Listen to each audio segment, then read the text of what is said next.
That's right, Packers fans. We're back for another Monday edition of Let's Talk Football. It's Aaron Nagler at Cheesehead TV. And, of course, Andy Herman from the Pack a Day podcast, Packer Report, and purveyor of fine Packer takes everywhere across the internet, including YouTube. Make sure you subscribe, people. Andy, another losing Monday. We can't. When was the last time we had a victory Monday? Like over a month ago? Over a month ago. I can't even handle this. So, what do we got on the ship that's good, to paraphrase from Apollo 13? I mean, I want to start from a positive place because God knows this is probably, I mean, who knows, but probably rock bottom for the Green Bay Packers. What do they have that they can lean on at this point, especially in a game against a very should have been inferior opponent? They go in and obviously lose that game and lose a bunch of players to injury along the way. Where do the Packers stand right now? Well, if we want to talk some good news, Kylan Hill, 1 carry, 7 yards, 7-yard average. That is a great place to start. I love that was his only snap. I know, and he gets a 7-yard carry. But it's just great to see him out there. That's a positive. True. Kingsley Enagbare makes a play every given week, even though it got stolen away from him because of a stupid penalty. It still makes at least a play every given week, so that's a positive, trending in the right direction. The defense certainly had some positive takeaways. I would say there's times where they played some inopportune defense in this game, but overall, tough to blame too much on the firing Joe Barry's and all the things that are going on in the defensive side of the ball. Joe Barry. But yeah, like I don't know. There's not a lot of positives. I know we wanted to stay positives on this one. No, that was enough. That's it. I get it. One of the things I mentioned is like, every single time we actually felt like we could sink our teeth into something positive, something negative immediately happened, whether it was an injury or you've got the Lazard catches a big touchdown pass. Actually, he's down at the 1-yard line. Yep. Jair gets an interception. That's awesome. 2 plays later, interception right back. Toure, like just a phenomenal 4th down catch. We're going to be able to sink our teeth into a Samori Toure amazing catch on 4th down, which it was, but on the exact same play, he almost fumbles the game away on the play as well. And Enagbare gets a sack and you get an awful roughing the passer penalty. You get a missed extra point. The ball actually bounced in your nope, actually Jair Alexander ran into the kicker on the play. Lazard, huge 4th down reception. Actually, no, it actually the ball hit the ground. Yeah, it was just like, but he got to go like this on the ground, so that was cool. Yes, he did get to do that. But man, like every single time you felt like, all right, like that's a positive. It was like, no, actually, no. All right. Now that you've depressed me thoroughly. You're welcome. I mean, obviously coming off of that game, the number one underlying question has got to be, what is wrong with Aaron Rodgers? That is the poorest game I've watched him play in a very long time. And I know the Twitter mob will say, oh, you're a hater or whatever. And I, very much can set those people to ignore. But man, if we're talking real talk here, Rodgers did not look right in that game. And this is coming off, I thought, a couple weeks where he actually looked like he was turning his season around. Yeah. Starting the Washington game, I thought he played pretty well. And in Buffalo, I actually thought when he had opportunities, he made the most of them and he seemed to be playing better as the year progressed. But man, that all came crashing down in Detroit. I have no idea what to make of that performance. Yeah, sort of my roller coaster with Aaron Rodgers this year was like, it started off poorly, and I'm like, guys, by the end of the season, this is going to be a footnote that we're all laughing about because it's Aaron Rodgers. And we've seen that before, right? We've seen a slow start before, sure. No reason to panic. Everything's going to be cool. And then for me, it was, okay, he's not playing as bad as you think. But I think the disappointing aspect is that he's not elevating the team around him. He's not lifting everyone up like you would expect. He's not winning the games that like before he had the ability to win sort of in and of himself. Right. And, while disappointing, like kind of understandable, but like probably not quite as bad as you thought. And then you get to this game. Holy crap. Like, first of all, like you can point to pretty much 24 points like right off the bat, because you've got obviously the right off the linebacker's helmet on the pass to Lazard that looked behind him anyway. Yep. Then you've got the David Bakhtiari interception. That's probably 14 points right there. You've got the missed touchdown to Samori Toure. That's probably 7 more. And then you've got the interception to Tunyon when they're at the 23-yard line. That's probably 3 right there. That's probably 24 points off the board that you can point pretty clearly to Aaron Rodgers and say, you're like, okay, like that's on him. It's on him. Then Yes. you've got more. There's another play where Samori Toure is streaking down the middle of the field. There's a play where Lazard and Tunyon are wide open in the middle of the field. There's a play where Josiah DeGuara that I tweeted that I think now everyone and their mother has retweeted. Yep. That is he's wide open in the middle of the field. Rodgers looking right at him, clean pocket, no trigger. Like it was the most disconcerting. I think there's been maybe a couple games here or there that have probably been maybe slightly worse or just never got anything going. That was the most disconcerting and off-putting and just overall concerning Aaron Rodgers performance that I ever saw because, man, there was just so much bad, and it's just you're not used to seeing that from that player. Yes, and that's the thing. To me, it's the player who look, we've talked about this plenty throughout this season as far as what they want to be doing on offense, what they want to lean into, and I think we talked about a couple weeks ago, and I know, funnily enough, I think John Kuhn has echoed this on his radio show. What is their bread and butter? What is the thing that when everything's falling apart, when the chips are down, whatever cliche you want to use, that they will they can lean into and say, this is what we do. This is who we are. I don't think they have one other than we're going to let Aaron Rodgers do stuff at the line of scrimmage. And to me, with this supporting cast, I don't know how they continue to operate on offense. I really don't. I don't know how they can look at that performance and say, yes, this is a way forward offensively. And I think the troubling thing is that there's no easy answer, right? They can't run block well enough to do it consistently, and the box is usually stacked against them. They can't hit verticals, the horizontal. The teams are all over. I mean, this was talk about disconcerting. I don't think I've ever seen as many wide receivers on the ground off of press man coverage as I saw wide receivers on the ground in this game. Detroit just bullied the Packers at the line of scrimmage and their wide receivers, and wide receivers were consistently on the ground. So I thought, and I know Ben Fennell and I talked about this on Twitter, I thought it was one of the worst wide receiver performances I've ever seen from Sammy Watkins. There's just so much. And Sammy, I mean, they got to sign Winfrey from the practice squad and just anything. Let Sammy sit and be in case of emergency break glass at this point. He offers absolutely nothing. And it's funny you say about the wide receiver. Yes, guys getting beat up at the line of scrimmage. It's funny if you go back and you watch the week before, they're playing a ton of zone. They fire their secondary coordinator, their pass game coordinator on defense, and they played a ton of man or at least man match. And like you said, they just beat guys up off the line of scrimmage. And the other thing that kind of jumped out to me watching the cut-ups is how many times do you see guys run their route? Well, I'll use that in quotes and get to a point, either the top of their route or let's say it's a comeback, right? The 15-yard thing on the sideline that they love to give that comeback route, or in the middle of the field, and just they turn and they look at the quarterback. And that's it.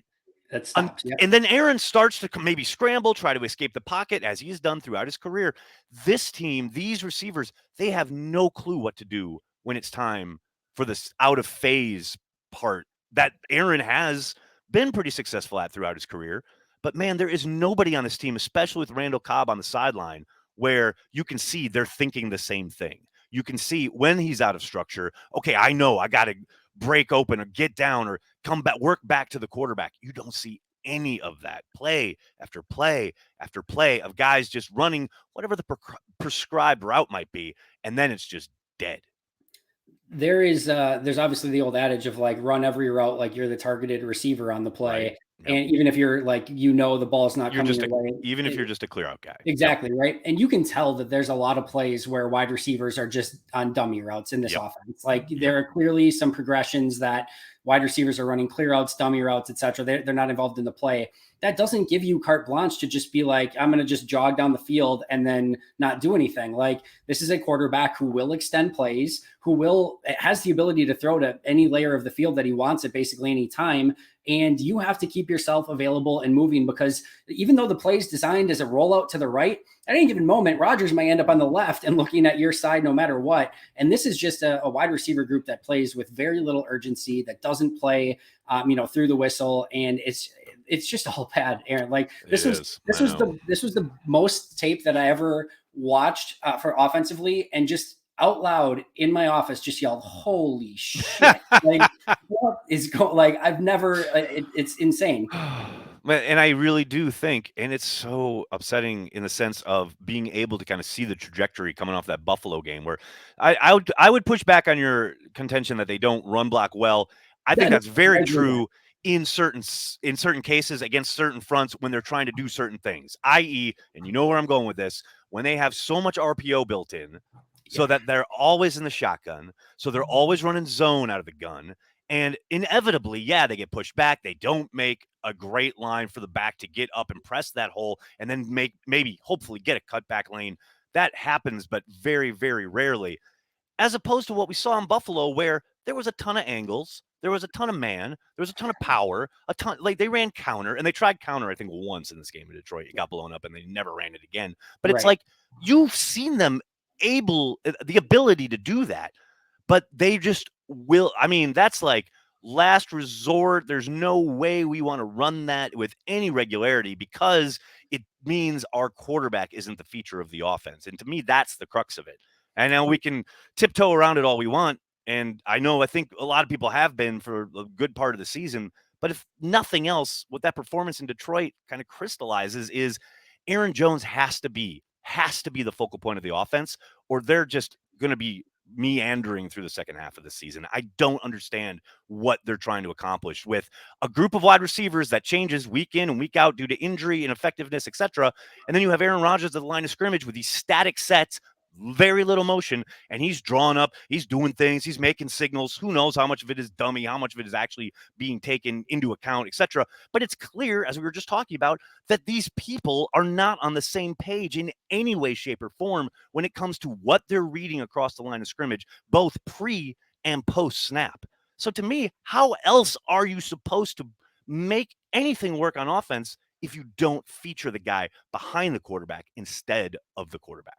And it goes back to your point of like, again, what's the bread and butter on offense, right? Like, what is it that you lean on? What is it that you can go to when things get tough? And there just isn't anything like that. And it just goes to show as well. Like, and I pointed this out before the season started, going back and looking at last year, because I went back and looked at all the touchdown drives, and it was just constantly like 15 play drives, 80-yard drives, like it just all of it, like the explosive plays were not there, and the ability to get, short field situations, the defense wasn't giving them those opportunities. The special teams wasn't giving those opportunities. It was so hard. Now without Devonte Adams, I mean, man, trying to go 17 plays, 16 plays, 15 plays, whatever it is, 80 yards is just insanely hard for this offense. Right. Especially without a guy that reads it like Aaron does and knows how to adjust and knows what he's seeing and what he wants him to do. That's got to be good for a third down conversion or two every drive, right? Yeah, for sure. Would think. And like, obviously the lack of explosive playmakers is there, but like, man, you just got to find a way to, like, even I'll go back to the Lazard touchdown that they actually scored in this game. I think it's actually a perfect example of just how difficult offense is for this team. 100%, in order to get that touchdown to Lazard, Rodgers is getting crushed on the play.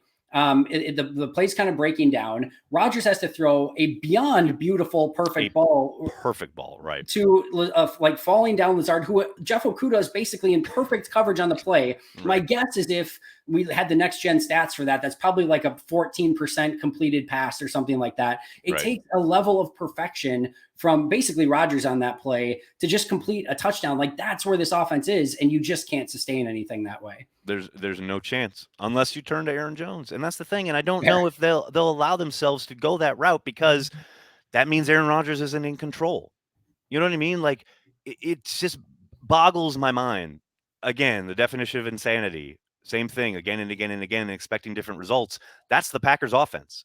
And I don't know if they're just too stubborn, too egotistical. And I say they, I mean Matt and Aaron, because to me, unless they make a drastic change in how they want to approach offensive football in the year 2022, this is it. Like they're done. And we're just going to see more of the same for the remainder of the season.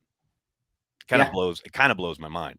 I wanted to ask a little bit about that. Speaking of like going forward in the season, obviously they have a bit of a gauntlet coming up here as far as opponents go between the Cowboys, Titans, and Eagles. Those are three really good football teams. Although, I mean, the Titans game last night, we'll throw that out because of the backup QB. But you look at the path forward, and you almost have to think that the defense is going to have to keep them in these games if they have any hope.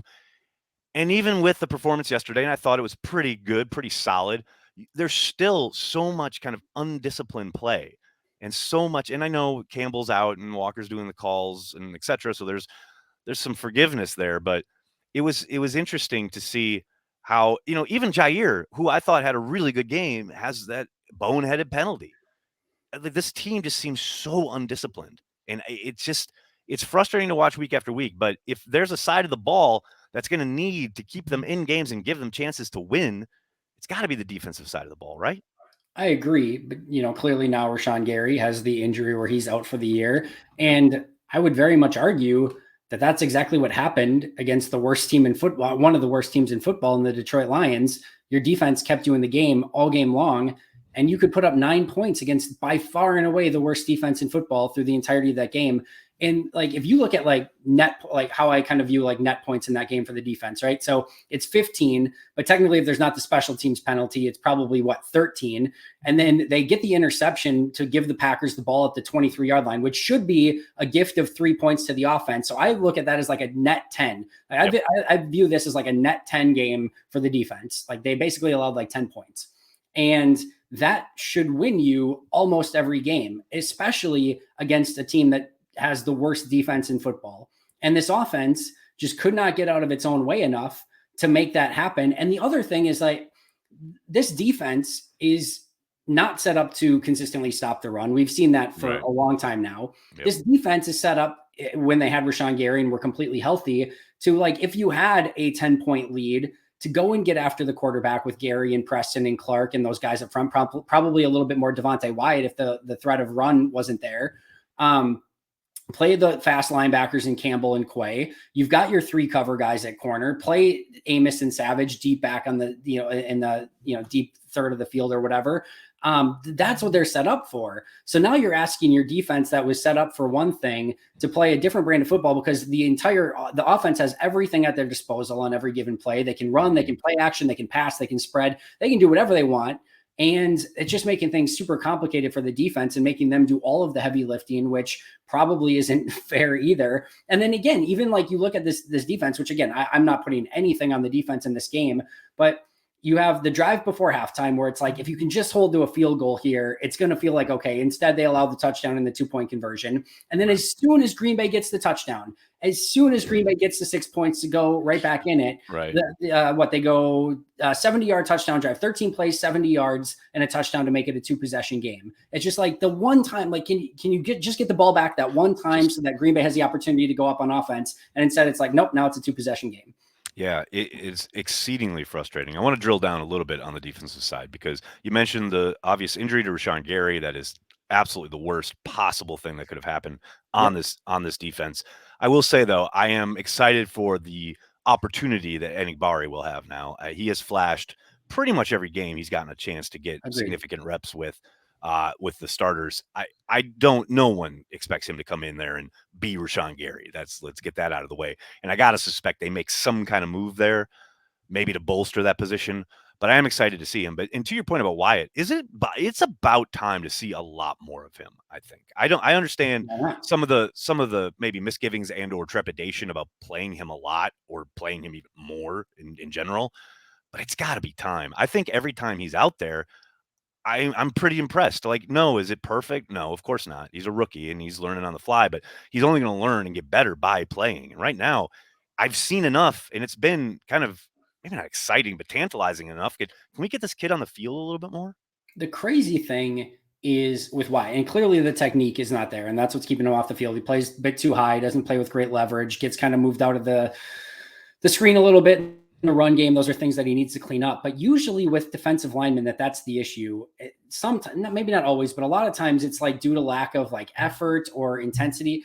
This kid is flying around, making tackles like 20, 30 yards downfield when he's in there. The hustle, the heart, the intensity, those things are all there. It is very clear that he wants to be a good player. So it's like, what is the disconnect of this player who clearly wants to be really good, is clearly insanely talented physically. What he can do just athletically is crazy.